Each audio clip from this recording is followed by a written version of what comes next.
कहानियाँ किसको पसंद नहीं होती। मैं तो कहानियों का बहुत शौक रखता हूँ। दोस्तों, कहानियाँ एक ऐसा मीडियम है जिससे हम कॉम्प्लेक्स चीज़ों को आसानी से सीख पाते हैं, उसको याद रख पाते हैं।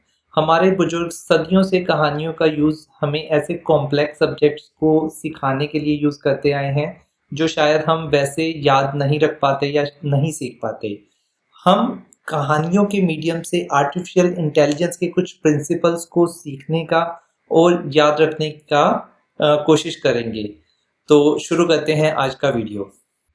हेलो दोस्तों, क्या आपने हाथी और 6 अंधे व्यक्तियों की कहानी के बारे में सुना है? ये कहानी सदियों से चली आ रही है और इसका हमें ये सिखाने के लिए यूज़ किया जाता है कि परसेप्शन सब्जेक्टिव हो सकता है और हमारी सच्चाई की समझ हमारे पर्सनल एक्सपीरियंसेस तक लिमिटेड हो सकती है। साथ ही ये हमें पर्सपेक्टिव की शक्ति और कोलैबोरेशन की इम्पोर्टेंस को भी बताने के लिए सिखाई जाती है। लेकिन क्या आपको पता है, ये कहानी हमें आर्टिफिशियल इंटेलिजेंस के बारे में भी बहुत कुछ सिखाने में मदद कर सकती है। हाँ, इस वीडियो में हम जानेंगे कि हाथी और 6 अंधे व्यक्तियों की कहानी कैसे हमें एआई की कॉम्प्लेक्सिटीज़ को सीखने और समझने में मदद कर सकती है और एआई के विकास के लिए सहयोग क्यों ज़रूरी है। इस कहानी में 6 अंधे व्यक्ति हाथी के अलग-अलग हिस्सों को छूकर महसूस करते हैं और हाथी क्या है इसके बारे में बताते हैं। एक आदमी जो हाथी की सूंड को पकड़ता है, महसूस करता है, वो बोलता है कि हाथी एक मोटे सांप के जैसा है। दूसरा आदमी जो हाथी के पाँव को एक्सप्लोर करता है, उसे महसूस करता है, तो बोलता है हाथी एक पेड़ के मोटे तने के जैसा है।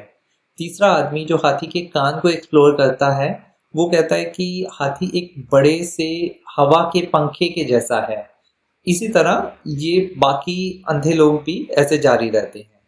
उनकी सच्चाई इस बात से लिमिटेड होती है कि उन्होंने अपने हाथ से क्या स्पर्श किया, क्या महसूस किया। अब मान लेते हैं कि आर्टिफिशियल इंटेलिजेंस वो हाथी है और हम वो अंधे लोग जो इस फील्ड को एक्सप्लोर कर रहे हैं।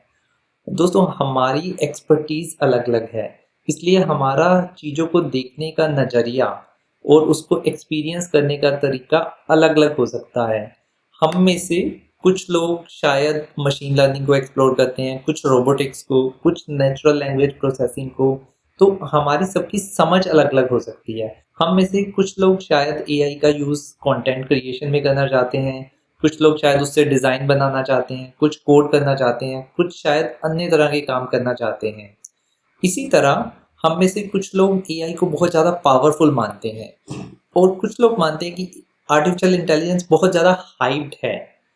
इसी तरह कुछ लोग इसे बहुत यूज़फुल मानते हैं, तो कुछ लोग इसे बहुत ज़्यादा खतरनाक मानते हैं। हमारी सोच उस हाथी या उस आर्टिफिशियल इंटेलिजेंस को लेकर अलग-अलग हो सकती है। लेकिन जैसे कहानी के अंधे लोगों का, ऐसे ही हमारा भी आर्टिफिशियल इंटेलिजेंस को लेकर पर्सपेक्टिव अधूरा या बायस्ड हो सकता है। हमारी सोच लिमिटेड हो सकती है, तो यहाँ ज़रूरत है हमें अपनी सोच का दायरा बढ़ाना है, ये समझने के लिए कि आर्टिफिशियल इंटेलिजेंस क्या है और ये क्या-क्या कर सकता है।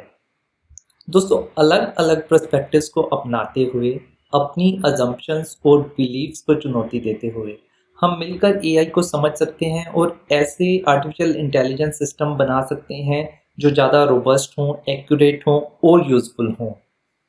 तो अगली बार जब आप आर्टिफिशियल इंटेलिजेंस के बारे में सुनें, तो याद रखें हाथी और 6 अंधे व्यक्तियों की कहानी के बारे में। चलिए साथ मिलकर हम आर्टिफिशियल इंटेलिजेंस को एक्सप्लोर करते हैं द एआई क्वेस्ट पर और दुनिया की बहुत सारी कॉम्प्लेक्स प्रॉब्लम्स को हम सॉल्व करते हैं एआई की मदद से। उम्मीद है आपको आज का वीडियो पसंद आया होगा। ऐसे और वीडियोस देखने के लिए हमारे चैनल को सब्सक्राइब करें। धन्यवाद।